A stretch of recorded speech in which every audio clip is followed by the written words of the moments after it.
بسم اللہ الرحمن الرحیم۔ السلام علیکم دوستو۔ حضرت بہلول دانا بغداد کے مشہور صوفی بزرگ تھے۔ آپ کا اصل نام وہب بن عمر تھا۔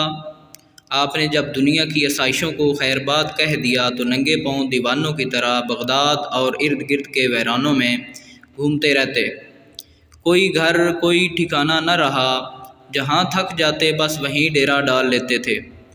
عشق الہی میں ہر وقت گم رہنے کی وجہ سے لوگ آپ کو بہلول دیوانہ کہتے تھے۔ حضرت بہلول دانا کی ایک حکایت مشہور ہے کہ ایک مرتبہ خلیفہ ہارون الرشید نے اعلان کیا کہ اس کے دربار میں خراسان سے فقہا آ رہے ہیں۔ ان کے علم سے فیضیاب ہونے کے لیے سب کو دربار میں آنے کی عام دعوت ہے۔ حضرت بہلول دانا نے جب یہ اعلان سنا تو شوق علم میں وہ بھی خلیفہ کے دربار پہنچ گئے۔ دربار پہلے سے ہی لوگوں سے بھرا ہوا تھا۔ حضرت بہلول دانا نے جب خلیفہ ہارون الرشید کو سلام کیا تو ہارون الرشید نے ان کو اپنے پاس بلا لیا۔ ہارون الرشید کے پاس ہی شاہانہ کرسی پر بیٹھے فقہا نے جب دیکھا کہ ننگے پاؤں پرانے اور گرد آلود کپڑوں میں ملبوس ایک دیوانے کو بادشاہ اس قدر عزت دے رہا ہے تو وہ بہت حیران ہوا اور بولا، آپ بہت مہربان اور فراخ دل ہیں جو ایسے معمولی لوگوں کو بھی اپنے دربار میں اتنی عزت دیتے ہیں۔ حضرت بہلول دانا نے یہ بات سن لی اور اس سے مخاطب ہو کر کہا کہ آپ ایک بڑے فقہا ہیں اور میں ایک علمی دیوانہ ہوں، کیوں نہ آپس میں علمی مباحثہ کر لیں؟ یہ سن کر ہارون الرشید خوش ہو گیا کیونکہ اسے علمی مباحثوں اور مناظروں کا شروع سے ہی شوق تھا۔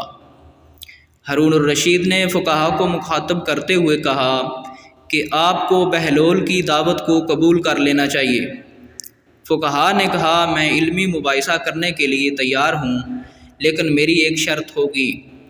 میں ایک معمہ پوچھوں گا، اگر اس کا جواب بہلول نے صحیح دے دیا تو میں 1000 اشرفیاں دوں گا، اگر معمہ کا جواب درست نہ ہوا تو پھر بہلول کو مجھے 1000 اشرفیاں دینا ہوں گی۔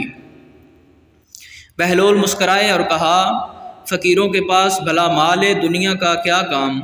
اگر میں معمہ کا جواب نہ دے سکا تو خود کو آپ کے سپرد کر دوں گا، پھر چاہے مجھے غلام بنا کر بیچ دیں، مجھے منظور ہوگا۔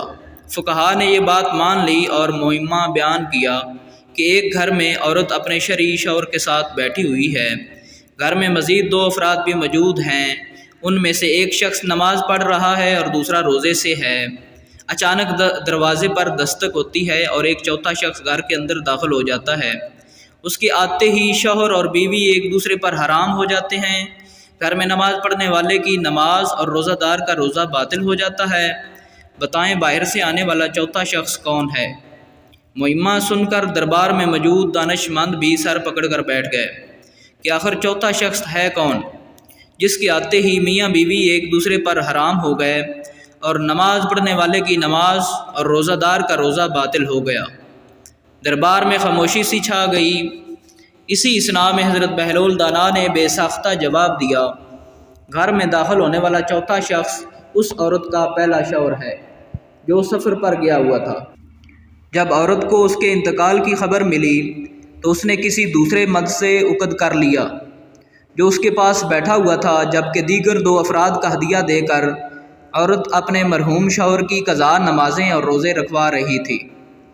اسی لیے جب اس عورت کا پہلا شوہر زندہ سلامت واپس آ گیا تو اس کا دوسرے شخص سے عقد ٹوٹ گیا اور پہلے شوہر کو مردہ سمجھ کر پڑھی جانے والی نمازیں اور روزے بھی باطل ہو گئے۔ حضرت بہلول دانا کا جواب سن کر ہر کوئی اش اش کر اٹھا۔ ہارون الرشید نے بہلول کو شاباش دی۔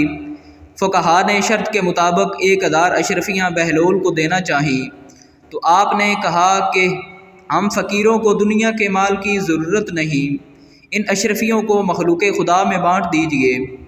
یہ سن کر فقہا بہت متاثر ہوا اور بولا کہ بہلول، تم نے مجھے احساس دلا دیا ہے کہ علم کی کوئی حد نہیں ہوتی اور کسی کی ظاہری حالت دیکھ کر اسے کم تر خیال نہیں کرنا چاہیے، اس لیے آپ بہلول دیوانہ نہیں بلکہ بہلول دانا ہیں۔